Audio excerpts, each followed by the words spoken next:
Welcome you all. स्वागत है आप सभी लोगों का। और आज के हम वीडियो में एज इट इज़, जैसे कि इससे पहले भी हम डिस्कस करते आ रहे हैं, एनालिसिस एंड सोल्यूशन डिस्कस करने वाले हैं हमारे टेस्ट सीरीज 11 की, जिसमें बेसिकली आपको मटेरियल साइंस एंड मैन्युफैक्चरिंग से क्वेश्चंस पूछे गए थे।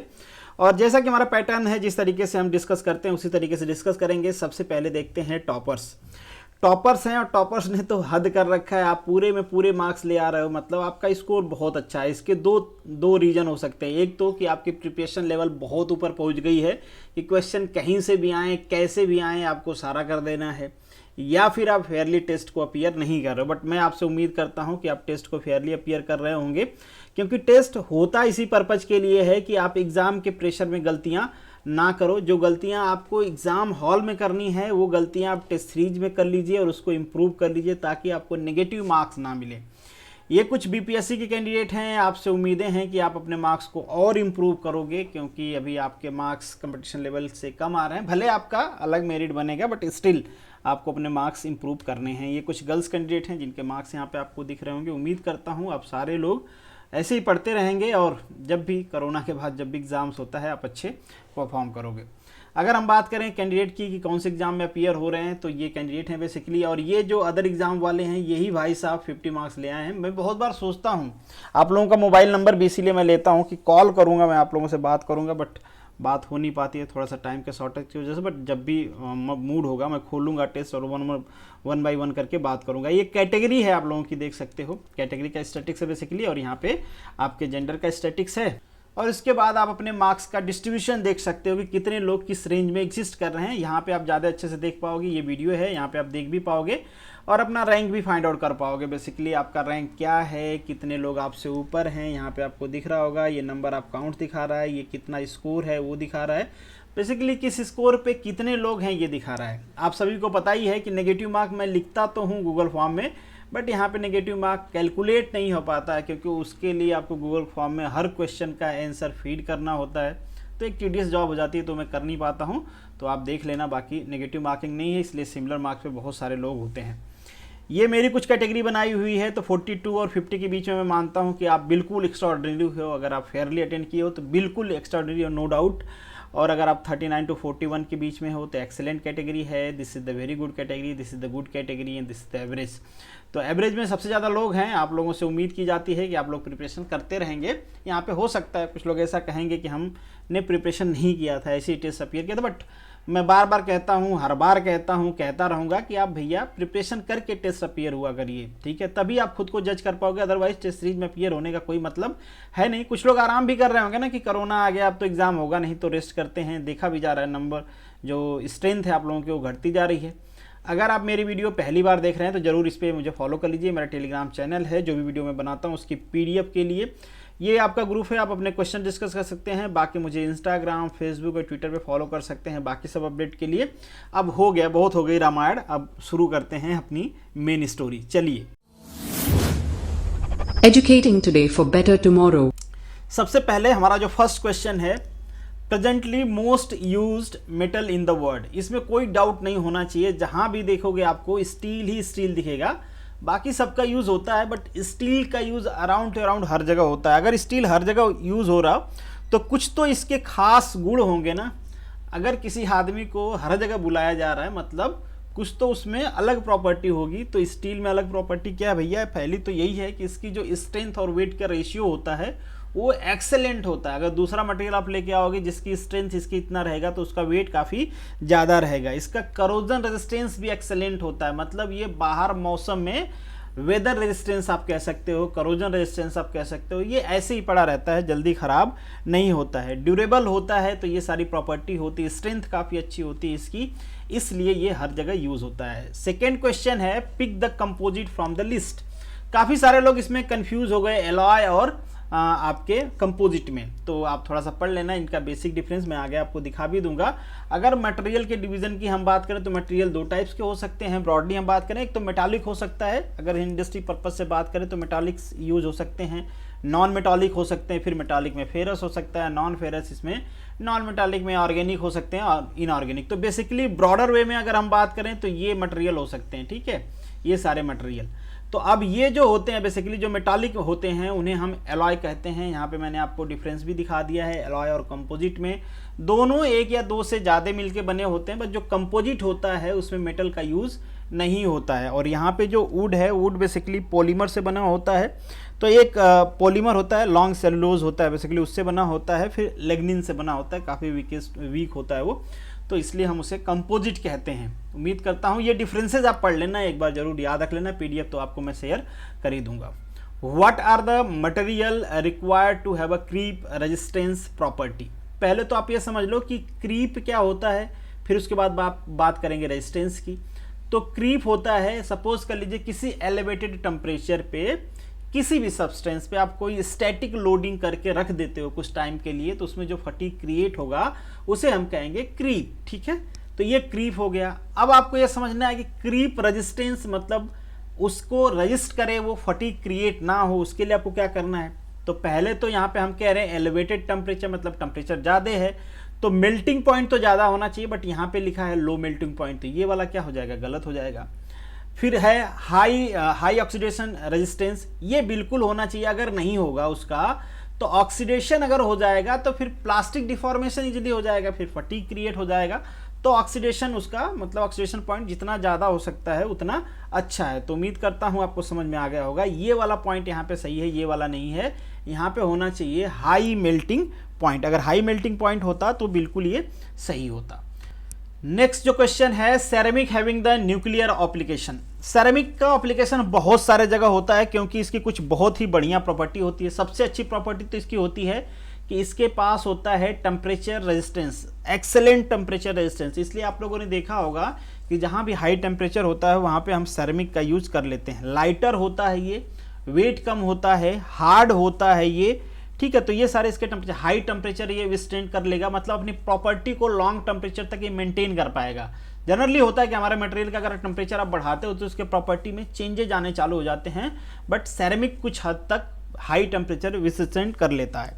अब जो सेरेमिक होता है ये कंपोजिशन होता है बहुत सारे मटेरियल के, वाइड रेंज इसमें क्वालिटी होती है कि ये न्यूट्रॉन को क्या करे, न्यूट्रॉन को स्कैटरिंग कर दे या फिर न्यूट्रॉन को कैप्चर कर ले। तो ये इसकी जो प्रॉपर्टी होती है कैप्चरिंग और स्कैटरिंग की, ये दोनों प्रॉपर्टी हम बेसिकली यूज करते हैं न्यूक्लियर एप्लीकेशन में। मतलब ये मॉडरेटर का काम भी कर सकता है, एब्जॉर्ब कर लेगा तो मॉडरेटर बन जाएगा, कंट्रोल मतलब स्कैटर का काम कर लेगा।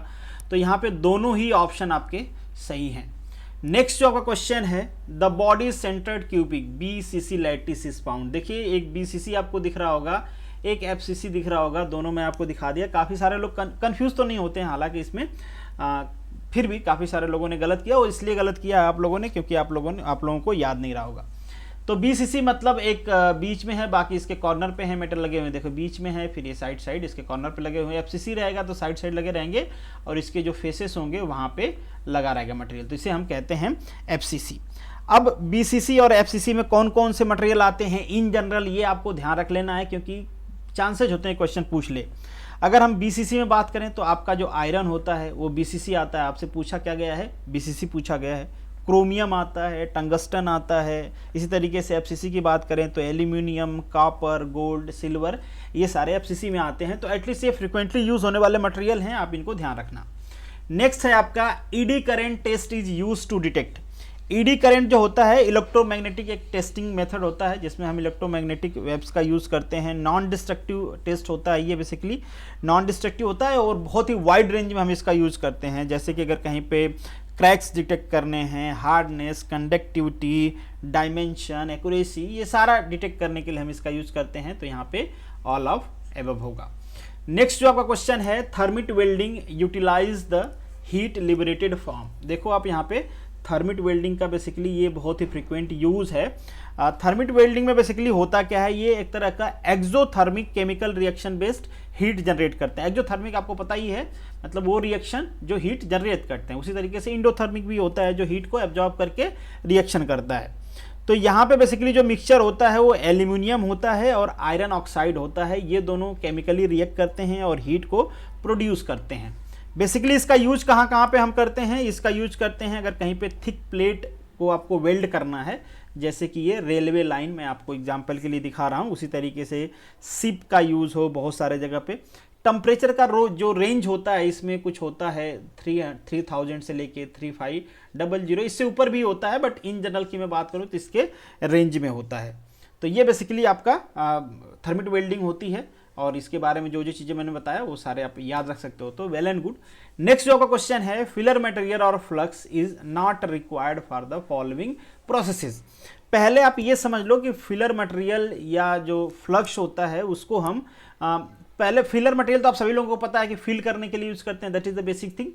फ्लक्स के बारे में थोड़ा सा आपको जानना चाहिए, क्योंकि फ्लक्स के बारे में कभी कभी क्वेश्चन पूछता है दूसरे भी।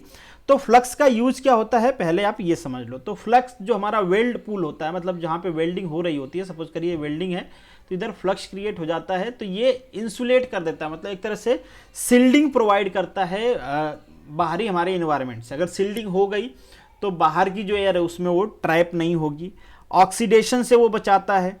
और ये सब के लिए ये होना कैसे चाहिए, अगर ये सील्डिंग करना है तो इसकी डेंसिटी क्या होनी चाहिए, जो हमारा वेल्डिंग मटेरियल उससे कम होनी चाहिए, ज़्यादा होनी चाहिए, बिल्कुल इससे ज़्यादा होनी चाहिए। अगर डेंसिटी कम होनी चाहिए, अगर डेंसिटी कम है तभी ये ऊपर फ्लोट करेगा, और इसकी ज़्यादा है तभी ये नीचे रहेगा। तो एक चीज़ और ध्यान रखना कि जो भी फ्लक्स या स्लैग मटेरियल होते हैं सबकी डेंसिटी आपके वेल्ड मटेरियल से कम ही होती है। तो बेसिकली इनका काम क्या होता है, एक तरह से इन्वायरमेंटल इंसुलेशन प्रोवाइड कराना। तो ये इन्वायरमेंटल इंसुलेशन प्रोवाइड कराते हैं। और आप ये जो बिल्डिंग यहाँ पे दिया गया है आप देख लो, इसमें जो इलेक्ट्रॉन बीम वेल्डिंग होती है, इलेक्ट्रॉन बीम वेल्डिंग वैक्यूम में की जाती है, जहाँ पे इन्वायरमेंटल इंटरफेरेंस होता ही नहीं है। जब वहाँ पे इन्वायरमेंटल इंटरफेरेंस है ही नहीं तो फिर फ्लक्स की रिक्वायरमेंट क्या ही होगी, क्योंकि ये ओल्ड पूल को प्रोटेक्ट करने के लिए लगाया जाता है, तो उसकी ज़रूरत नहीं पड़ती है।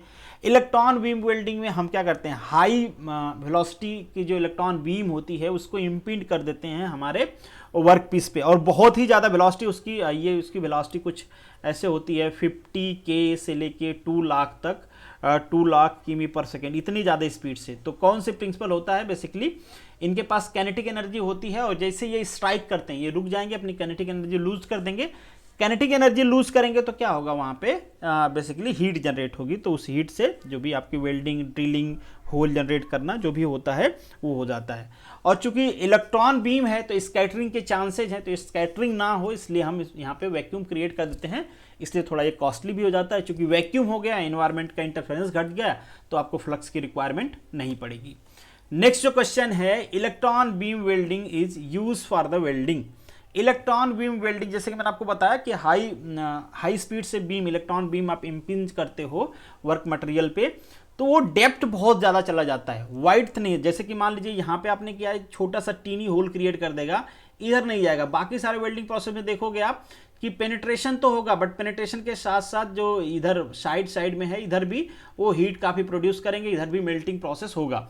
बट ऐसा इलेक्ट्रॉन बीम में, लेज़र बीम में, जो बीम बेस है, जैसे नाम ही है इनका बीम, तो इनका पेनिट्रेशन बहुत ज़्यादा होता है, तो इसकी जो विड्थ होती है ये विड्थ को कम इफेक्ट करते हैं, ज़्यादा डीप में जाते हैं। तो कहीं पे कटिंग करनी हो, कहीं पे होल करना हो, तो बेसिकली वहाँ पे हम इनका यूज़ करते हैं। लिटरली अगर हम रेशियो की बात करें तो जो इनका डेप्थ इंटू विड्थ का रेशियो है वो 10:1 से लेके 30:1 का रेशियो। तो आप मीटर कुछ भी लिख लेना, मतलब डायमेंशन कुछ भी लिख लेना, मीटर लिख लो तो 10 मीटर अगर डेप करेगा ये, तो 1 मीटर तक साइड में अफेक्ट करेगा। उसी तरीके से 30 तक चला जाएगा, ये 30 मीटर डेप्थ कर देगा तो 1 मीटर साइड में इफेक्ट करेगा, या mm में ले लो, सेंटीमीटर में ले लो, व्हाट एवर दैट। तो दिस इज द रेशियो, मतलब पेनेट्रेशन ज़्यादा होगा, विड्थ में इफेक्ट कम होगा। नेक्स्ट जो क्वेश्चन है आपका, welding process that require no direct heat application in the joint. Direct heat application नहीं है यहाँ पे, तो एक वर्ड आपको दिख रहा होगा यहाँ पे, फ्यूजन बॉन्डिंग। फ्यूजन बॉन्डिंग होती क्या है कि मान लीजिए कोई दो मेटल हैं, दोनों को आप प्रेशराइज करके रखते हो आपस में, दो ये पीस हो गए, दोनों को हमको जोड़ना है, तो हम क्या कर रहे हैं, दोनों को प्रेशराइज करके कांटेक्ट में रखे हुए हैं। अगर आप प्रेशराइज करके काफ़ी टाइम तक रखोगे तो वहाँ पे क्या होगा, जो मॉलिक्यूल्स हैं एक दूसरे में फ्यूज होना स्टार्ट हो जाएंगे, और जो मॉलिक्यूल फ्यूज होकर जो वेल्डिंग होती है उसे हम कहते हैं फ्यूजन वेल्डिंग या फिर फ्यूजन बॉन्डिंग, दोनों कहते हैं। जनरली यहाँ पे जो प्रेशर होता है वो होता है कुछ 35 से लेके 70 मेगा पास्कल तक। तो आपको ये भी ध्यान रखना है कि ये प्रेशर अप्लाई करना है, तो एक तो ये कंस्ट्रेंट आ गया कि क्या आप हर जगह अप्लाई कर सकते हो। तो पहले तो ध्यान रखना है कि जो हमारी वर्क पीस है वो इस प्रेशर को बियर कर पाएगी कि नहीं। तो बहुत ज़्यादा प्रेशर है नहीं, 1 एटमॉस्फेरिक तो प्रेशर होता है आपका, हमारा जो हम जनरली बहुत आसानी से आपके बॉडी बियर कर लेती है, तो आप देख लो। तो ये बेसिकली एक ध्यान रखना होता है। नेक्स्ट जो है आपका इसमें कि आप हीट तो डायरेक्टली अप्लाई नहीं करते हैं, बट हीट अप्लाई नहीं करेंगे ना तो ये जो है प्रेशर के थ्रू बहुत टाइम लग जाता है डिफ्यूजन होने में। तो हम क्या करते हैं, हमारे वर्कपीस को थोड़ा थोड़ा हीट कर देते हैं ताकि डिफ्यूजन फास्ट हो जाए। जो एक दिन में वेल्डिंग होने वाली होती है वो कुछ मिनट्स में हो जाती है अगर हम थोड़ा हीट अप्लाई कर देते हैं हमारे वर्कपीस पे। बट डायरेक्टली हम हीट यहाँ पे वेल्डिंग के लिए नहीं अप्लाई कर देते हैं, हमारे जो वर्कपीस है उनको थोड़ा सा हम हॉट कर देते हैं ताकि डिफ्यूजन जो हो मॉलिक्यूल्स का वो फास्ट हो जाए। नेक्स्ट जो क्वेश्चन है आपका, the most widely use plastic processing method in the industry. सबसे ज़्यादा कौन सा यूज होता है, तो होता है दैट इज इंजेक्शन मॉडलिंग। काफ़ी सारे लोगों ने सही किया है, करना भी चाहिए, आसान सा क्वेश्चन है। ये बहुत हद तक सिमिलर होता है आपके डाई कास्टिंग की तरह, जैसे डाई कास्टिंग होती है ना आपका, उसी तरीके से होता है। करते क्या हम इसमें, हमारा जो सॉफ्टन प्लास्टिक है उसको एक कैविटी में प्रेशराइज कर देते हैं। अब आपको कोई चीज़ बनाना है, सपोज करिए आपको टॉय बनाना है, टॉय के लिए आपके पास कैविटी प्रिपेयर कर लिया आपने, टॉय की जो भी शेप साइज है, और उसमें क्या किया आपने, मटेरियल को प्रेशराइज कर दिया। सबसे अच्छी बात तो ये है कि वहाँ पे आपको एक्सेलेंट टॉलरेंस कंट्रोल मिलता है, मतलब टॉलरेंस नहीं रहेगा, एक्यूरेसी बहुत अच्छी मिलेगी आपको, सरफेस फिनिश अच्छी मिलती है। और बेसिकली इसके लिए हम नोजल का यूज़ करते हैं ताकि इजीली उसको हम प्रेशराइज कर पाएँ। जो प्रेशर इसमें होता है that is around two 70 mega pascal. कितने, 70 मेगा पास्कल से लेके 200 मेगा पास्कल के बीच में, जो जनरल पर्पज़ के लिए हम यूज़ करते हैं। आप देख ही रहे हो प्लास्टिक ही है, ऐसा नहीं कि मेटल है, तो प्लास्टिक का हम जनरली यूज़ करते हैं। ऐसा नहीं कि मेटल में हम इंजेक्शन मॉडलिंग का यूज़ नहीं करते, वहाँ भी करते हैं, बट अभी हम बात कर रहे हैं प्लास्टिक की। टाइम साइकिल क्या होती है इसकी, काफ़ी कम होती है, 30 मतलब 10 सेकेंड टू लेके 30 सेकेंड। ये जैसे ही मोल्डिंग में गया इजीली सॉलिडिफाई हो जाता है, और जो भी आपका प्रोडक्ट होता है वो इजीली तैयार हो जाता है। तो इसलिए इसको बहुत ज़्यादा फ्रिक्वेंटली हम यूज़ करते हैं, चाहे कोई भी कॉम्प्लेक्स शेप आपकी बनानी हो, ज़्यादा प्रोडक्शन करना हो, तो वहाँ पे हम यूज करते हैं। जैसे कि टॉय बनाना है वो आपको बेसिकली, तो कंटेनर बनाने हो, छोटे छोटे डिब्बे जो आते हैं वो बनाने हो, तो जनरली इसका हम यूज़ करते हैं। The percentage of the carbon in grey cast iron, सभी को पता है ये रेंज क्या होता है, 2.5 से लेके 4% तक होता है। कास्ट आयरन की बात कर रहे हैं। मटेरियल कैसा होता है, ये ब्रिटल मटेरियल होता है और हाई डेंसिटी होती है, वेट ज़्यादा होता है इसका, बेसिकली ग्रे कास्ट आयरन का। तो ये सारी प्रॉपर्टी होती हैं, याद रखो आप, वेल एंड गुड। बाकी परसेंटेज तो आपको पता ही होना चाहिए। नेक्स्ट जो क्वेश्चन है, if particular FEC alloy contain in between the, इतना कार्बन परसेंटेज की बात कर रहे हैं। अगर कार्बन परसेंटेज 2 से कम है तो स्टील के सेक्शन में आता है, और ये 8.3 से 2 के बीच में, तो उसे हम कहते हैं, मतलब एक यूटेक्टॉइड पॉइंट होता है आपका। यूटेक्टॉइड पॉइंट मतलब, आगे मैं आपको चार्ट ही दिखा देता हूँ, तो बेसिकली ये होता है आपका यूटेक्टॉइड पॉइंट। 0.77 लिखा है, 0.83 लिखा होता है, बहुत सारी जगह थोड़ा बहुत वेरिएशन होता है। तो इधर वाला जो पोर्शन होता है इसे हम कहते हैं हाइपर, और इधर वाले को हम कहते हैं हाइपो। ठीक है, तो यही आपसे क्वेश्चन पूछा गया है कि क्या होता है वो 0.83 से 2 के बीच में लेके, तो ये हो जाएगा hypo eutectoid steel. Simple question था। नेक्स्ट जो आपका क्वेश्चन है, the alloying element mainly use to improve the endurance strength of the steel. Alloying element तो आप लोगों को पढ़ लेना, और इस पे मैंने भी लेक्चर्स बनाए हुए हैं। तो वेनेडियम होता है बेसिकली इंड्योरेंस, जो लिमिट होती है, इंड्योरेंस स्ट्रेंथ होती है या फटीग स्ट्रेंथ होती है, वो बेसिकली क्या होती है कि किसी पर्टिकुलर मटेरियल पे आप कुछ लोड लगाते हो किसी स्पेसिफाइड साइकिल के लिए, तो अगर बिना फटीग के वो लोड क्या करते हैं, सस्टेन कर लेते हैं, तो उसे हम कहते हैं इंड्योरेंस स्ट्रेंथ। और जब वेनेडियम आप यूज़ करते हो तो वो इम्प्रूव हो जाती है, हार्डनेस भी बढ़ जाती है, डक्टिलिटी भी बढ़ जाती है। तो ये सारी चीज़ें। लेडोबोराइट, लेडोबोराइट क्या है, लेडोबोराइट मैंने यहाँ पे आपको दिखाया था, इस सेक्शन में आता है ledeburite. Ledeburite is nothing but a eutectic mixture of austenite and cementite. ये है आपका यूटेक्टिक पॉइंट। पूरा आयरन कार्बन डायग्राम मैंने डिटेल में डिस्कस किया हुआ है, इस वीडियो के लास्ट में ऐड कर दूंगा, अगर आपने नहीं देखा है तो देख लीजिएगा। Shrinkage allowances on the pattern is provided to compensate for the shrinkage when. ध्यान रखना आप, श्रिंकेज कितने टाइप्स के होते हैं, बेसिकली लिक्विड होता है एक, फिर सॉलिडिफिकेशन श्रिंकेज आता है, सबसे ऊपर होता है लिक्विड श्रिंकेज, जो पोरिंग टेम्परेचर होता है उससे लेके सॉलिडिफिकेशन पॉइंट तक, जहाँ पे फेज ट्रांसफॉर्मेशन स्टार्ट होता है। फिर वहाँ पे हमारा आता है जहाँ पे फेज ट्रांसफॉर्मेशन होना शुरू होता है, दैट इज सॉलिडिफिकेशन श्रिंकेज। फिर सॉलिडिफिकेशन हो जाता है, फिर एक आता है सॉलिड श्रिंकेज। तो सॉलिड श्रिंकेज जो बाकी जो मैंने आपको कहा लिक्विड और सॉलिडिफिकेशन, ये दोनों कंपनसेट किए जाते हैं बाय द राइजर। राइजर लगा होता है तब तक मटेरियल सॉलिड तो हुआ नहीं है, तो इजिली राइजर क्या करता है, वो जो कंपनसेशन है मतलब जो श्रिंकेज है उसको कंपनसेट करता रहता है। और वंस मटेरियल सॉलिडिफाई, तो क्या राइजर वहां पे काम कर पाएगा? नहीं भाई। अगर दूसरी जगह का मटेरियल सॉलिडिफाई हो गया तो राइजर का भी हो जाएगा। अगर राइजर का ना भी हुआ, चलो हम ऐसी डिजाइन करते हैं कि राइजर की सरफेस एरिया कम हो, कास्टिंग से वो बाद में सॉलिडिफाई करे, बट स्टिल जब कास्टिंग सॉलिडिफाई हो गई तो मेटल फ्लो उसमें कैसे करेगा, ठीक है। तो एक हम क्या करते हैं कि हमारे पैटर्न पे ही पहले से हम जानते हैं किस मटेरियल का हमको बनाना है, तो उस मटेरियल का हमको श्रिंकेज पता है, सॉलिड श्रिंकेज क्या होता है, तो पहले से ही हम पैटर्न पे ही श्रिंकेज दे देते हैं। तो यहाँ पे कुछ एग्जांपल्स हैं, आप ध्यान रखना, कुछ को याद कर लेना। आप मेनली पूछ लेता है कि बताओ इस पर्टिकुलर में, या फिर आपसे ये पूछ लेता है कि ऑर्डर बताओ कि इसमें ज़्यादा श्रिंकेज होता है। तो ये बेसिकली कुछ मटेरियल हैं, इनमें से जिनका भी आप याद रख सकते हो, जितने का उतना याद रख लेना। The part of the getting system which regulate the rate of the pouring material, कौन होते हैं भाई? चोक साहब होते हैं, ठीक है। मटेरियल का जो फ्लोइंग रेट है उसको रेगुलेट करते रहते हैं ताकि जो फ्लो रेट है वो प्रॉपर मेंटेन बना रहे। यहाँ पे आप देख सकते हो, आपको एक प्रॉपर फ्लो रेट मेंटेन इसलिए करना होता है क्योंकि आप सभी को पता है कि पोरिंग टाइम जो है, मतलब जो आपको एक टाइम पता है कि कितने टाइम बाद ये हमारी जो कास्टिंग है, कैविटी है, वो सॉलिडिफाई हो जाएगी। तो उतने टाइम में आपको पूरी कैविटी को क्या करना होता है? फिलअप करना होता है। तो उसके लिए आप पहले से डिजाइन कर लेते हो कि क्या फ्लो रेट हमको चाहिए मटेरियल का, तो उसके हिसाब से आप अपनी कास्टिंग बनाते हो। तो चोक से आप क्या करते हैं, उसको रेगुलेट करते रहते हैं या कंट्रोल करते हैं। ये क्वेश्चन है, ये क्वेश्चन सिंपल है, काफ़ी सारे लोगों ने इसको गलत किया है। क्यों गलत किया है? मुझे ऐसा लगता है कि आपको हो सकता है थोड़ा कैलकुलेशन में प्रॉब्लम हुआ होगा, सोचे होगे कि कैलकुलेशन क्या करें, बट ये कैलकुलेशन देखने में ऐसा है, सिंपल कैलकुलेशन है। देखिए यहाँ पे रिलेशन क्या दिया गया है, दो चीज़ दिया गया है, एक तो टाइम दिया गया है और दूसरा रिलेशन दिया गया है कि अगर 8 टाइम हो जाता है तो मतलब ये कह रहे हैं कि जो दूसरा वॉल्यूम, दूसरी कास्टिंग है वो 8 टाइम है V1 की, ठीक है। अगर ऐसा है तो यहाँ पे आपको रिलेशन, मान लीजिए इसका जो साइड है वो हम A2 ले लेते हैं, तो A2 इक्वल टू क्या हो जाएगा, A2 क्यूब हो जाएगा। क्यूब को जब हटाएंगे तो 8 का 2 हो जाएगा, थोड़ा सा फास्ट हो जाएगा, आप तो इतना कर ही लोगे, ठीक है। और ये A1 क्या है, हमारे पहले वाले जो कास्टिंग है या वॉल्यूम है या जो भी है क्यूब है उसकी साइड है। तो ये रिलेशन कहाँ से आ गया, जो इन्होंने दिया हुआ है, ये रिलेशन मिल गया आपको A2 equal to 2A1, very simple.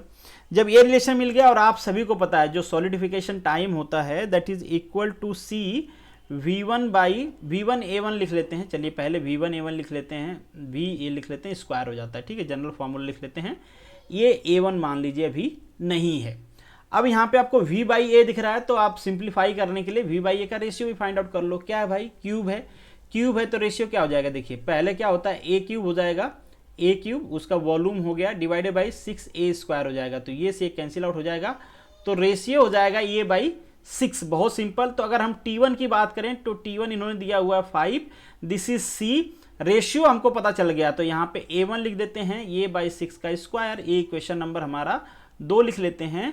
अगर T2 की हम बात करें तो T2 इक्वल टू हम C लिख सकते हैं, और ये A2 एज इट इज रहने देते हैं, A2 बाई 6 हो जाएगा इस केस में, दिस इज स्क्वायर और दिस इज इक्वेशन नंबर 3। अगर हम 3 को 2 से डिवाइड कर दें तो ये क्या हो जाएगा, T2 डिवाइडेड बाई 5, यही वाला आएगा, ये कैंसिल आउट हो जाएगा। इसका स्क्वायर हमने किया है तो ये A2 बाई 6 हो जाएगा, मल्टीप्लाई 6 बाई A1 हो जाएगा, ये कैंसिल आउट हो जाएंगे, स्क्वायर है, ध्यान रखना आप लोग, ठीक है। अब हम वैल्यू लिख देते हैं, A2 इक्वल टू क्या है, 2A1 है, तो यहाँ पे 2A1 लिख देंगे। जैसे ही 2A1 लिखेंगे डिवाइडेड बाई A1, ये कैंसिल आउट हो जाएगा और स्क्वायर तो है ही, तो ये बजाएगा 4 और मल्टीप्लाई 5, ये वाला 5 इधर मल्टीप्लाई हो जाएगा, तो कितना आ जाएगा 20 मिनट। सिंपल क्वेश्चन था। क्यों गलती हुई है मुझे पता है, आप लोग कैलकुलेशन नहीं करना चाहे हो। The hot tearing in the metal casting is due to, hot tearing क्यों होगा? हॉट टीयरिंग देखिए क्या होता है कि अगर कहीं पे मान लीजिए मटेरियल कंपोजिशन की वजह से या फिर अनयूनिफॉर्म कहीं पे कूलिंग हो रही है, जिसके वजह से क्या होता है वहाँ पे रेजिडुअल स्ट्रेसेस जनरेट हो जाती हैं और वो रेजिडुअल स्ट्रेसेस क्रैक बना देती हैं, तो उसे हम कहते हैं hot tearing. Basically casting defect की हम बात करें तो कास्टिंग डिफेक्ट कई सारे टाइप्स के होते हैं, जैसे गैस डिफेक्ट हो गया आपका, श्रिंकेज डिफेक्ट हो गया आपका, मोल्डिंग डिफेक्ट हो गया आपका, पोरिंग मेटल डिफेक्ट्स हो गया, मेटलर्जिकल डिफेक्ट्स हो गया। तो ये बेसिकली जो होता है हॉट टीयरिंग, ये आता है मेटलर्जिकल डिफेक्ट्स में। तो ये क्यों होता है? बेसिकली आपका सॉलिडिफिकेशन प्रॉपर नहीं रहा, जिसके वजह से वहाँ पे रेजिडुअल स्ट्रेसेस जनरेट हुई और उसके वजह से वहाँ पे क्रैक्स आ गए। अब ये दो रीजन से हो सकते हैं, या तो आपके मटेरियल का कंपोजिशन खराब है जो कि कंडक्टिविटी अलग अलग है, उससे सॉलिडिफिकेशन अच्छा नहीं हो पा रहा है, या तो फिर कास्टिंग के साइज पे भी डिपेंड करेगा, कास्टिंग की साइज सही नहीं है, एक्सपोजर सही नहीं है, इसलिए नहीं आ रहा है। तो बेसिकली ये रीजन है। कैसे आप इसको रिमूव कर सकते हो ताकि प्रॉपर कूलिंग हो पाए, रेजिडुअल स्ट्रेसेस ना आए। और यहाँ पे कुछ और मैंने दिखाया हुआ है, तो ये सारे फ्रिक्वेंटली यूज़ होते हैं, आप पढ़ लेना इनके रीजन क्या हैं। आई होप सो, इस पे वीडियोज़ भी हैं मेरे, तो आप वो भी देख सकते हो, डिटेल में डिस्कस किया हुआ है। Cold working steel is defined as the working. Cold मतलब क्या है? कोल्ड वर्किंग ही है, तो रिक्रिस्टलाइजेशन टेम्परेचर से हम उस पर नीचे काम करते हैं। अब मे भी कुछ लोग जानते होंगे, कुछ लोग नहीं जानते होंगे, थोड़ा सा आप ये भी जान लो कि ये जो रिक्रिस्टलाइजेशन टेम्परेचर है ये बेसिकली होता क्या है। अब मान लीजिए कहीं पे आपका मटेरियल है वो बन गया, कुछ हो गया उसमें, तो क्या होगा उसमें ग्रेन फॉर्मेशन हुए होंगे, कूलिंग हुई होगी, ग्रेन फॉर्मेशन में एक्सट्रॉशन हुआ होगा। अगर मान लीजिए उस एक्सट्रॉशन वो प्रॉपर नहीं है और वहाँ पे मटेरियल जो है स्ट्रेस है, वहाँ पे रेजिडुअल स्ट्रेसेस आई हैं, या फिर मटेरियल की प्रॉपर्टी लैग कर रही है और आप उसको क्या कर रहे हो, रीगेन करना चाह रहे हो, तो आप क्या करोगे, उसको एक पर्टिकुलर टेम्परेचर पे डिपेंड करता है, मटेरियल टू मटेरियल, उस टेम्परेचर पे हीट करते हो ताकि जो मटेरियल का इलोंगेशन है वो फिर से रीगेन, मतलब वहाँ पे फिर से नए ग्रेन्स फॉर्मेशन हो, और नए ग्रेन फॉर्मेशन के साथ वो फिर से क्या होता है, नई प्रॉपर्टी को अचीव कर लेता है। तो ये होता है क्रिस्टलाइजेशन, फिर से रिक्रिस्टलाइजेशन हो गया उसका। और जब हम रिक्रिस्टलाइजेशन टेम्परेचर से नीचे वर्क करेंगे तो रिक्रिस्टलाइजेशन वहाँ पे नहीं होगा, मतलब नए ग्रेन फॉर्मेशन वहाँ पे नहीं होंगे। तो ये आपके कोल्ड वर्किंग में नहीं होते हैं, हम लोअर टेम्परेचर पे वर्क करते हैं, इसमें बेसिकली क्रिस्टलाइजेशन टेम्परेचर से नीचे। The cutting force is punching and blanking operation mainly depend upon. Cutting force basically punching जो है, ब्लैंक जो पंचिंग ऑपरेशन है, ब्लैंकिंग ऑपरेशन है, वो क्या करता है, मटेरियल में टीयर प्रोड्यूस करता है। टीयर क्यों होगा भाई? शेयर फोर्स आएगा वहां पे, शेयर स्ट्रेस आएगी, तभी तो टीयर्स होगा। तो बेसिकली जो ऑप्शन है यहाँ पे बी करेक्ट है। नेक्स्ट जो आपका the welding process which use to the blanket on the fusible granular flux. क्यों यूज होता है फ्लक्स, ऑलरेडी मैंने डिस्कस कर लिया। और ये बेसिकली वेल्डिंग है सबमर्ज्ड आर्क वेल्डिंग। देखो इसका नाम भी है, सबमर्ज्ड कर दिया गया है। यहाँ पे जो वेल्डिंग पूल है आपका, जो वेल्ड है वो क्या है, जो ग्लैनुलर फ्लक्स है उसमें डूबा हुआ है। आपको पता नहीं चलेगा ऊपर से देख के कि यहाँ पे वेल्डिंग हो रही है कि नहीं हो रही है, बट जैसे ही ये हटेगा ना, एकदम से देखोगे कैसा, एकदम हॉट, ठीक है। तो यहाँ पे टेम्परेचर बहुत ज़्यादा होगा तो आप वेवलेंथ छोटी वाली रेडिएशन आ रही होगी, ठीक है। तो यहाँ पे आपको मटेरियल दिखेगा कि वो ऑलरेडी वेल्ड हो चुका है, तो ये पूरा ढका हुआ रहता है। नेक्स्ट जो क्वेश्चन है आपका, the linear arc welding process, the heat input per unit length is inversely proportional to. किसके होता है? वेल्डिंग स्पीड के, और डायरेक्टली प्रोपोर्शनल होता है। जो हीट होती है वो डायरेक्टली प्रोपोर्शनल होती है आपके वोल्टेज एंड करंट की। क्यों चाहिए हीट? बेसिकली वोल्ड पूल को या फिर जो हमारा फिलर मटेरियल है उसको मेल्ट करोगे, वर्कपीस को मेल्ट करोगे, तभी तो आपस में ज्वाइंट होंगे। वेल्डिंग स्पीड मतलब कितना तेज आप वेल्डिंग कर रहे हो। नेक्स्ट जो क्वेश्चन आपका, the major difficulty during the welding of aluminium. क्या होता है, एल्यूमिनियम ऑक्साइड बना लेते हैं, ये Al2O3 बन जाता है। अब किसी मटेरियल का ऑक्सीडेशन होगा, मतलब आप देखते हो ना करोजन जैसे गिरने लगता है ऊपर, अगर ऑक्सीडेशन होगा उसकी स्ट्रेंथ घट जाएगी, तो ये बड़ा डिफिकल्टीज होती है। और जैसे ही टेम्परेचर बढ़ता है ऑक्सीडेशन के चांसेस भी बढ़ जाते हैं, क्योंकि रिएक्शन रेट बढ़ जाता है। Which of the following arc welding, बहुत ही सिंपल क्वेश्चन है, आप लोगों ने सही किया है, बहुत ही फेमस क्वेश्चन है, बहुत बार एग्जाम में पूछा जाता है, इंपॉर्टेंट है, याद रखना, भूलना आपको नहीं है। Pre heating before welding is done. Pre heating क्यों करोगे आप मटेरियल को? प्री हीट करने से देखो तो क्या होता है, पहले वहाँ पे क्लीनिंग भी हो जाती है, बेसिक चीज़ है। मॉइस्चराइजर जो होते हैं वो हट जाते हैं ताकि वो ट्रैप ना हो पाए वेल्डिंग में आपके। सबसे इंपॉर्टेंट चीज़ कि वो मटेरियल आपका कोल्ड है और अचानक से जब उसका टेम्परेचर बढ़ेगा तो एक टेम्परेचर ग्रेडियंट क्रिएट होगा, जिसके वजह से वहाँ पे स्ट्रेसेस जनरेट होने के चांसेस है, फिर क्रैक फॉर्मेशन हो सकता है। तो ये सारी चीज़ें रिमूव हो जाती हैं अगर आप प्री हीटिंग करते हो। तो यहाँ पे जो अप्रोप्रिएट ऑप्शन है that is the cold cracks. Next जो आपका buildup edges, buildup edges during the cutting. Buildup edges क्यों होती है? मतलब देखो आप यहाँ पे कटिंग टूल है, इसके आसपास मटेरियल इकट्ठा हो गया, ये मटेरियल इकट्ठा हो गया, इसकी शार्पनेस खत्म हो गई आपके टूल की, ज़्यादा फोर्स करना पड़ेगा आपको इसको कटिंग करने के लिए, बहुत सारे प्रॉब्लम, सरफेस फिनिश आपको अच्छी नहीं मिलेगी। तो ये सारे प्रॉब्लम क्रिएट हो जाते हैं बिल्डअप एजेस की वजह से। बिल्डअप एजेस होती क्यों है? अगर आप सॉफ्ट मटेरियल की कटिंग कर रहे हो तो बिल्डअप होने के चांसेज है। सॉफ्ट कर रहे हो उसी में लो स्पीड धीरे धीरे कर रहे हो ताकि इसको चांस मिले कि यहाँ पे सेटल डाउन हो जाए। इसीलिए जनरली जो हम टूल बनाते हैं ना वो ध्यान देते हैं कि इस मटेरियल का जो एडहेसिव प्रॉपर्टी है वो कम है, मतलब दूसरे से ये चिपके ना ज़्यादा, ठीक है। अगर चिपक जाता है मतलब विल्डअप एजेस के चांसेस ज़्यादा हैं। थोड़ा सा लुब्रिकेंट आप यूज करो ताकि ये बाहर निकलता रहे। रैक एंगल का भी रोल है इसमें, ठीक है, ताकि ये बिटल मटेरियल अगर कर रहे हो तो उसमें चिपकने के चांसेस नहीं है। तो बहुत सारी चीज़ें हैं, आई होप सो इसको भी मैंने डिस्कस किया हुआ, इस पर भी वीडियो है तो आप सभी लोगों को पता भी होगा और ईजी है, काफ़ी सारे लोगों ने सही किया है। नेक्स्ट जो क्वेश्चन है आपका, ceramic cutting tool should be used. Ceramic cutting tool दो टाइप के बेसिकली हम यूज़ करते हैं, इन जनरल दो टाइप के यूज़ करते हैं हम। एल्यूमिनियम बेस्ड होता है एक होता है सिलिकॉन नाइट्रेट टूल होता है, ठीक है। दोनों का यूज कहाँ पे करते हैं हम, कहीं पे हाई स्पीड कटिंग करनी हो वहाँ पे करते हैं, हाई टेम्परेचर पे कटिंग करनी हो, आपको मैंने पहले बताया सेरेमिक मटेरियल जो होते हैं उनकी टेम्परेचर विथस्टैंड करने की कैपेसिटी काफ़ी ज़्यादा होती है, हार्डनेस काफ़ी ज़्यादा होती है और अपने प्रॉपर्टी को हाई टेम्परेचर तक रिटेन कर पाते हैं। तो कहीं पे भी ऐसी रिक्वायरमेंट है तो वहाँ पे हम इसका यूज़ करते हैं। तो यहाँ पे हाई स्पीड दिया गया है तो high speed the appropriate option.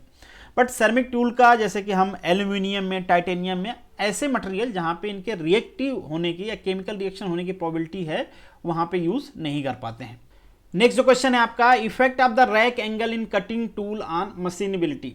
जो टूल का रैक एंगल होता है वो बहुत सारे तरीके से इफेक्ट करता है आपको मशीनेबिलिटी को। कटिंग की परफॉर्मेंस रैक एंगल पे डिपेंड करती है बहुत हद तक। जो कटिंग फोर्स होता है वो रैक एंगल पे डिपेंड करता है। चीप फॉर्मेशन मतलब कंटिन्यूअस होगी, डिसकंटिन्यूअस होगी, ये सारी चीज़ें आप लोगों ने पढ़ा होगा। बहुत ही सिंपल, अगर हम रैक एंगल जो है इसको इंक्रीज करते हैं तो बेटर कटिंग कंडीशन आपको मिलेगी और जो कटिंग फोर्स होगा वो भी आपको कम लगेगा, ठीक है। तो ये दो कंडीशंस हैं, मतलब आपका जो मशीनेबिलिटी हो बढ़ जाती है, बट ये नहीं कि बढ़ती ही रहेगी। एक चीज़ और आपको ध्यान देना है, बिटर मटेरियल अगर है तो ब्रिटल मटेरियल पे हम जीरो या नेगेटिव रैक एंगल पे बेसिकली मशीनिंग करते हैं। बहुत बार आपसे ये पूछ लेता है। तो ये सारी चीज़ें हैं, रैक एंगल आप पढ़ लेना, काफ़ी इंपॉर्टेंट पॉइंट है। यहाँ पे option A is correct. Next जो आपका क्वेश्चन है, following process provide best surface finish. इनमें सबसे अच्छी सरफेस फिनिश कौन है? जो प्रोसेस यहाँ पे दिया गया है वो है सिलिंड्रिकल ग्राइंडिंग। वैसे तो ग्राइंडिंग जो प्रोसेस है इटसेल्फ जो आपकी सरफेस फिनिश होती है सब में काफ़ी अच्छी होती है, बट यहाँ पे ग्राइंडिंग में ही आपस में कंपैरिजन किया गया है, इसलिए मैंने यहाँ पे चार्ट डाल दिया। ये चार्ट देख लेना आप लोग। बेसिकली बताया गया है कि इसमें क्या सरफेस फिनिश आपको मिलती है। तो यहाँ पे आपका ग्राइंडिंग, इससे अच्छी भी सरफेस फिनिश आपको इन सब में मिलती है। जो आपका नेक्स्ट क्वेश्चन है, रिप्स आर प्रोवाइडेड। रिप्स मतलब ये जो आर्म्स आपको लगे होते हैं ना, रिप्स मतलब जैसे आपके बॉडी में हड्डियां हैं, उसी तरीके से जो मशीन का स्ट्रक्चर होता है उसमें रिप्स प्रोवाइड करते हैं ताकि उसकी जो रिजिडिटी है, उसकी जो स्ट्रेंथ है वो बनी रहे मटेरियल की। तो ये basically increase the rigidity of the structure. आपका जो स्ट्रक्चर है वहाँ पे रिप्स रहेंगे, मतलब उसकी हड्डियाँ हैं एक तरह से आप समझ लो। तो option B is correct. Knurling process operation in the lathe is use to produce. Knurling operation मतलब क्या होता है आप देख लो, यहाँ पे समझ में आ जाएगा। बेसिकली इसी टाइप का है और ऐसी कुछ कटिंग डिज़ाइन बनानी है, इसे हम नर्लिंग प्रोसेस कहते हैं। तो बेसिकली सेरेटेड सरफेस हम इससे प्रोड्यूस करते हैं। नेक्स्ट जो है आपका बोरिंग ऑपरेशन क्या होता है? पहले से आपने होल रखा है और उसको इनलार्ज करना है, तो इनलार्ज कर लो आप, उसे हम बोरिंग ऑपरेशन कहते हैं। In automatic lathe the motion of the tool is controlled. जो मोशन टूल का होता है that is controlled by the cam. और ये कैम कहाँ पे माउंट होता है? ये कैम माउंट होता है आपके कैम शाफ्ट पे, और कैम शाफ्ट आपके लिंक होती है मेन स्पेंडल ड्राइव से। इस तरीके से पूरा मूवमेंट आपका कंट्रोल होता है। तो ऑटोमेटिक है, इसलिए जितने मूवमेंट्स होते हैं, मैक्सिमम मूवमेंट क्या होते हैं ऑटोमेटिक होते हैं, और डिपेंड करता है कि कितना ऑटोमेशन वहाँ पे है। नेक्स्ट जो आपका क्वेश्चन है, which of the following machine the work piece reciprocating while the cutting tool. बहुत ही सिंपल क्वेश्चन है, प्लानर। ठीक है, ध्यान रखना है आपको, रेसिप्रोकेटिंग मोशन कहाँ कहाँ पे इन्वॉल्व होता है? Basically planer, shaper and slotter. ये बेसिकली प्रोसेस है जहाँ पे रेसिप्रोकेटिंग मोशन का यूज किया जाता है। The best machine tool to cut the internal spline. Spline या फिर स्लॉट, ये देख लो आप कौन बनाता है? स्लॉटिंग मशीन बनाती है। तो ये सबसे अच्छी होती है कटिंग करने के लिए। तो स्लॉटिंग मशीन का बेसिकली हम यूज़ करते हैं। स्प्लाइन बनाना हो आपको, ग्रू बनाने हो रेक्टेंगुलर, जैसे स्लॉट बनाने हो कहीं पे, तो इसका हम यूज़ करते हैं। String milling is use for. String milling मतलब नाम ही है, स्ट्रिंग मिलिंग मतलब बहुत सारे जो हमारे वर्कपीस होते हैं वो एक लाइन में रखे गए होते हैं। हम इंडिविजुअल की ही मिलिंग करते हैं, बट वो लाइन में रखे गए होते हैं ताकि हमारे जो मोशन का मूवमेंट का टाइम है वो बचे। तो स्मॉल वर्कपीस का बेसिकली हम यूज़ करते हैं, थोड़ा हमारा फास्ट प्रोडक्शन होता है, एक लाइन में रखे गए होते हैं और उनका मिलिंग हो जाता है, ठीक है। नेक्स्ट जो आपका क्वेश्चन है गैंग मिलिंग, नाम ही गैंग है, मतलब यहाँ पे जो कटर्स होते हैं उनकी गैंग होती है, माउंट होते हैं अर्बर पे, मतलब बहुत सारे, और कई सारे यहाँ पे डिफ़िकल्टीज भी आती है। तो अगर आपको स्पीड मेंटेन करना है तो ट्राई करते हैं हम कि जो टूल्स माउंट है वहाँ पे डिजायरेबल होता है बेसिकली कि वो टूल सिमिलर शेप साइज के हों, तो बेसिकली उसका यूज़ किया जाता है। इन शॉर्ट जैसे नाम है गैंग मिलिंग, तो number of milling cutter are use to cut simultaneously, ढेर सारे cutter in form of gang बना के इसमें काम करते हैं। नेक्स्ट जो क्वेश्चन है आपका, the lip clearance angle of the drill is. Lip clearance angle होता है जो ड्रिल टूल होता है आपका, वहाँ पे एक पॉइंट एंगल होता है, आपका हेलिक्स होता है और आपका एज एंगल होता है। तो जो लीप एंगल होता है that is the angle formed by the portion of the flanks adjacent to the land and the plane at the right angle to the drill axis. यहाँ पे ये कट गया है पता नहीं, right angle of the drill axis, और ये पेरीफेरी पे मेजर किया जाता है। जैसे एग्जांपल के लिए मैं यहाँ पे दिखा देता हूँ, ये आपका हेलिक्स है, ये आपका पॉइंट एंगल है, ये आपका लीप क्लियरेंस है, ये आपका एज है। तो ये सारे याद रख लेना, कभी कभी क्वेश्चन पूछते हैं इससे। नेक्स्ट जो क्वेश्चन है आपका, होल में पुअर सरफेस क्रीज का रीजन क्या होता है। वैसे तो यहाँ पे जो भी मेंशन है सारे रीजन होते हैं, बट यहाँ पे मैं एक चार्ट भी आपको लगा दे रहा हूँ, ये सारे चार्ट हैं बेसिकली, आपके रफ होल की बात किया गया है, तो ये सारे रीजन्स होते हैं, सारे रीजन्स वहाँ पे भी मेंशन किए गए थे। तो बेसिकली आप याद रख लेना, ये चार्ट में देख लो आप, जो आप याद रख सकते हो, मैक्सिमम पॉइंट्स याद रखें। नेक्स्ट जो क्वेश्चन है आपका, grinding is the process use for. Grinding की यूज किया जाता है। ग्राइंडिंग अगर मान लीजिए कहीं पे हार्ड मटेरियल है उसके लिए हम करते हैं, कहीं पे क्लोज डायमेंशन हमको चाहिए, बहुत ही close dimension in the range of 0.3 से लेके 0.5 माइक्रोन मीटर, इतना क्लोज रेंज चाहिए, बहुत एक्यूरेट डायमेंशन हमको चाहिए, बहुत स्मूथ सरफेस चाहिए, मतलब स्मूथ सरफेस तो इतना 0.15 से लेके आप कह सकते हो 1.25 माइक्रोन तक। तो इतना कम, अगर आपको इतना स्मूथ सरफेस, इतना एक्यूरेट डायमेंशन चाहिए तो वहाँ पे बेसिकली हम करते हैं। आप लोगों ने देखे होंगे कि सरफेस पे ग्राइंडिंग की जाती है, और ये डिपेंड करता है कि जो आपका ग्राइंडिंग व्हील है उसमें जो एब्रेसिव पार्टिकल आप यूज कर रहे हो उसका साइज क्या है, उस पर डिपेंड करता है। नेक्स्ट जो आपका क्वेश्चन है, for grinding steel the preferred abrasive material. Abrasive material कौन सा होता है, वहाँ पे एल्यूमिनियम ऑक्साइड होता है। एल्यूमिनियम ऑक्साइड को बेसिकली हम यहाँ पे यूज करते हैं। वैसे यहाँ पे चार्ट है, आप देख सकते हो कि किसका कहाँ पे हम यूज करते हैं, क्यों करते हैं, सारी चीज़ें मेंशन किया गया है। ज़्यादा इंपॉर्टेंट ये है कि किसका बेसिकली किसके लिए करते हैं, तो आप तो ये कि याद रख लेना, एल्यूमिनियम ऑक्साइड बेसिकली हम स्टील के लिए करते हैं, क्योंकि बहुत सारे जगह ये पूछा जाता है। और दूसरा आप इसका याद रख लेना, CBN का, इसको भी कई बार ये लोग पूछते हैं कि अगर hard tough steel, stainless steel, basically इसका जो यूज़ है एरोप्लेन में यहाँ पे, तो ये इंपॉर्टेंट है, कभी कभी इससे क्वेश्चन पूछा जाता है, तो याद रख लेना ये चार्ट। नेक्स्ट जो क्वेश्चन है, in grinding to get a good surface finish. Surface finish कैसे मिलेगी, देखिए ग्राइंडिंग कर रहे हो, एब्रेसिव मटेरियल है, जितना छोटा उसका पार्टिकल साइज रहेगा उतना ही अच्छी सरफेस फिनिश हो देगा। बड़ा से ग्राइंड कर दोगे तो क्या करो, तो सरफेस फिनिश को खराब कर देगा। तो ये बहुत ही सिंपल क्वेश्चन था, काफ़ी सारे लोगों ने सही किया, गलत तो करना नहीं चाहिए था। Which of the following machining operation utilize to reciprocating action for the cutting. तो ब्रोचिंग होता है, आप ये एग्जांपल देख लो, इस तरीके से ब्रोचिंग होता है। अगर इससे समझ में नहीं आ रहा है कि रेसिप्रोकेटिंग मोशन कैसे है, तो ये सिमिलर होता है इसके, जैसे ये आगे पीछे करते हैं कटता है, उसी तरीके से ब्रोचिंग भी होता है। नेक्स्ट जो क्वेश्चन है, internal gear can not be produce by which process. Gear cutting के लिए सबसे अच्छा होता है हॉबिंग एंड शैपिंग, ठीक है। इंटरनल गियर, अगर फ्रेमिंग से भी हम गियर बनाते हैं बट उतना एक्यूरेट डायमेंशन की नहीं बनती है, इंटरनल गियर हम इससे नहीं बना पाते हैं, और ये प्रोसेस भी काफ़ी स्लो होता है, ठीक है। अगर आपको एक्यूरेट डायमेंशन चाहिए तो किसका यूज करोगे आप, गियर हॉबिंग और गियर शैपिंग का। नेक्स्ट जो क्वेश्चन है, improve surface finish off the electric discharge machining, EDM surface can be obtain. देखिए दो चीज़ आपको समझना है यहाँ पे, कि जो करंट होती है उसी पे मटेरियल रिमूवल रेट और आपका सरफेस फिनिश डिपेंड करता है, क्योंकि करंट की वजह से ही वहाँ पे स्पार्क जनरेट होता है, स्पार्क के वजह से ही मटेरियल का वहाँ पे इरोजन होता है। बहुत बार ये भी पूछता है कि मटेरियल किस तरीके से रिमूव किया जाता है, तो EDM में जो मटेरियल रिमूव किया जाता है वो इरोजन के थ्रू होता है। यहाँ पे हम ड्राई इलेक्ट्रिक फ्लूइड का यूज़ करते हैं, जो बेसिकली स्पार्क जो जनरेट होता है ना करंट के थ्रू, वो स्पार्क को कंडक्ट करता है, कूलेंट का काम भी करता है, और जो बेसिकली इरोजन हो रहा है उसको फ्लश आउट करने का काम भी करता है। तो बेसिकली अगर आप करंट बढ़ाते हो, करंट बढ़ा दोगे आप, मतलब करंट बढ़ा दिया आपने तो जो मटेरियल रिमूवल रेट है ये बढ़ जाएगा, बट जो सरफेस फिनिश है वो डिक्रीज हो जाएगी, ठीक है, क्योंकि जो स्पार्क जनरेट होगा वो ज़्यादा पेनिट्रेट करेगा। अगर आप करंट घटा देते हो तो मटेरियल रिमूवल रेट घट जाएगा बट सरफेस फिनिश बढ़ जाएगी। तो ये दोनों चीज़ों, तीनों रिलेशन से आप ध्यान रख लेना। तो यहाँ पे ऑप्शन हो जाएगा increasing the frequency of spark. क्या हो जाएगा, छोटे छोटे स्पार्क्स आएंगे बट नंबर्स ज़्यादा रहेंगे उनके। अगर एक बड़ा स्पार्क आता है तो ज़्यादा पेनिट्रेट करेगा बट सरफेस फिनिश अच्छा नहीं करेगा। नेक्स्ट जो आपका क्वेश्चन है, which of the following is not a functionality of the jig and fixture. इसमें से कौन सा फंक्शनलिटी उसका नहीं है।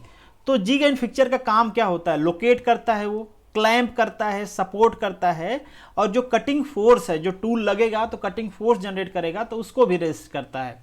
तो यहाँ पे जो भी चीज़ें मेंशन की गई हैं सारा उसका काम है, तो ऑप्शन हो जाएगा none of the above. Next question है the simplest and low cost. क्या होता है भैया, स्टेप क्लैंप होता है, कैसा दिखता है, कुछ इस तरीके से दिखता है, सबसे सिंपल है, आसान है, सस्ता है, इजीली लगा सकते हो आप। नेक्स्ट जो क्वेश्चन है for the clearance fit. Clearance fit का मतलब क्या होता है, कुछ इस तरीके से दिखता है। ये जो होल की लोअर लिमिट है आपके शाफ्ट की अपर लिमिट से भी बड़ा है, मतलब आपकी शाफ्ट इस होल में चली गई फिर भी इसके लोअर लिमिट को टच नहीं कर पाई, क्लियरेंस बचा हुआ है, तो इसे हम कहते हैं क्लियरेंस फिट। तो यहाँ पे आपका ऑप्शन हो जाएगा डी। तो इसी के साथ ये वीडियो एंड होती है। Thank you so much for watching this. मिलेंगे नेक्स्ट वीडियो में, तब तक के लिए all the best, good luck.